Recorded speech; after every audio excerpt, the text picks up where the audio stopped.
Former U.S. President Donald Trump was rushed off stage after a series of gunshots were fired at his campaign rally in Butler in Pennsylvania. The suspected shooter was confirmed dead while a spectator was killed and two others critically injured. President Biden reacted to the incident and there was saying that there was no place for such violence in the United States. Vice President Kamala Harris said as well that she is glad that Trump was not seriously injured. Now, Trump has reacted to the incident now, saying that the bullet pierced the upper part of his right ear. He also thanked the Secret Service for their immediate reaction. Now, according to the Associated Press sources, this incident is being investigated as an assassination attempt. Listening to what Biden had to say, we also got some reactions from the rally. Take a look at what happened. He's with his doctors. Apparently he's doing well. I plan on talking to them shortly, I hope, when I get back to the telephone. Look, there's no place in America for this kind of violence. It's sick. It's sick. It's one of the reasons why we have to unite this country. We cannot allow for this to be happening. We cannot be like this. We cannot condone this. And I want to thank the Secret Service and all the agencies, including the state agencies, that have been engaged in making sure that the people and we have more detail to come relative to other people maybe injured in the audience. I don't have all that detail. We'll make that available to you.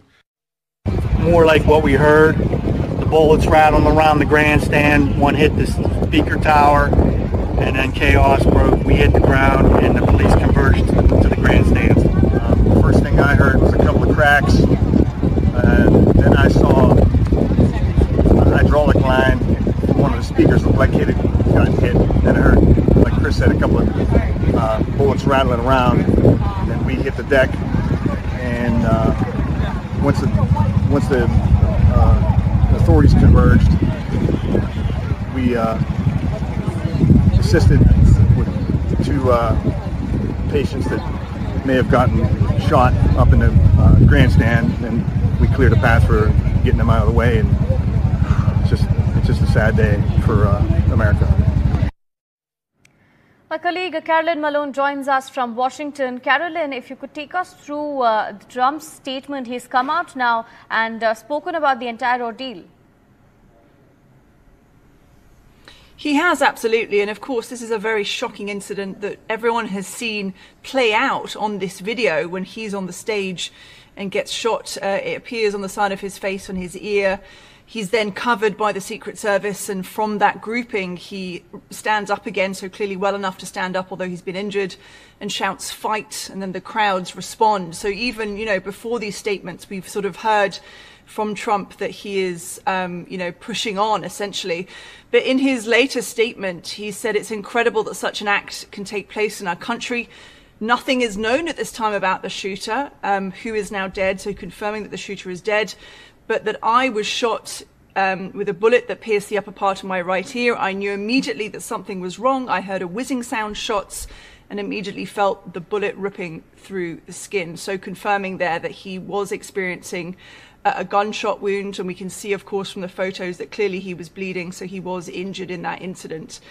I think what's also important to note is a statement that's come out from the Trump campaign in the last few moments, saying that he is looking forward to joining everyone in Milwaukee. And by that, he means he's still going to go to the Republican National Convention that's due to take place from Monday to Thursday.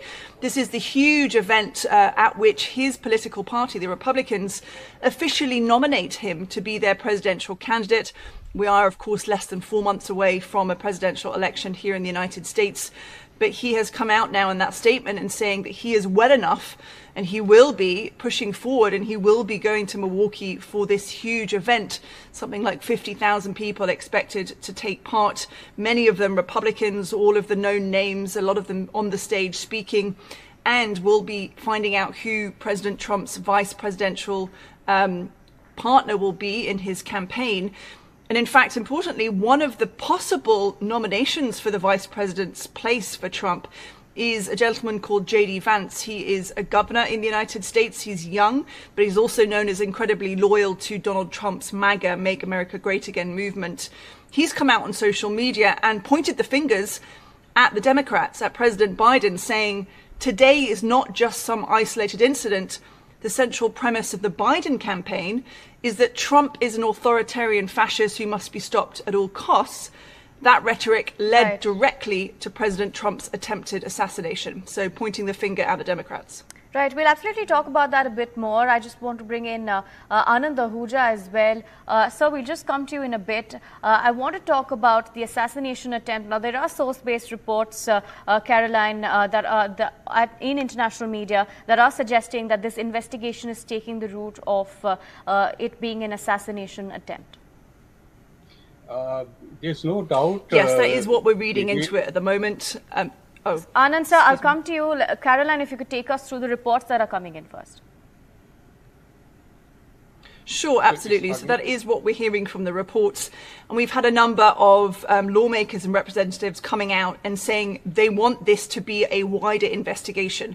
They want there to be hearings held on Capitol Hill to make sure that they both, of course, look into the incident itself of this shooter, but also why there was a lack of Secret Service protection. You know, a lot of the witness videos that we've seen, people being questioned by media at the scene, show that a number of people say they saw the shooter on a rooftop right next to this rally, that they even informed the police, they informed the Secret Service, and that nothing was done quick enough to stop this incident from happening. So we're hearing also that, you know, the FBI will be involved, and also potentially the Department of Justice could take this investigation forward, and definitely lawmakers on Capitol Hill will want to find out what happened, with, you know, a number of people pointing the fingers at the Biden administration and saying, as he is the leader of the country, under his rule, the Secret Service hasn't done a good enough job to protect Trump. Thank you so much for joining us and bringing us all those details on this development. I'm also being joined by a New York-based attorney, Anand Ahuja. Thank you for patiently waiting, sir. And of course, you're also the Vice President of Indian Americans for Trump.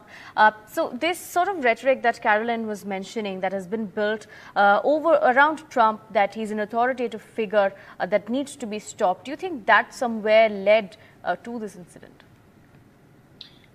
There's no doubt about that.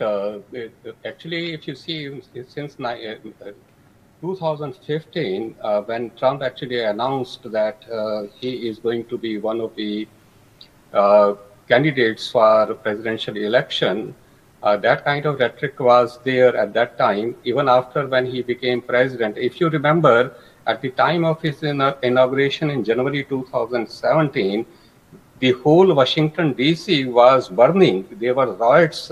Nobody at that time, especially I'm talking from the left wing of Democratic Party, they never wanted Trump to be a president. And once he became president, they went after him.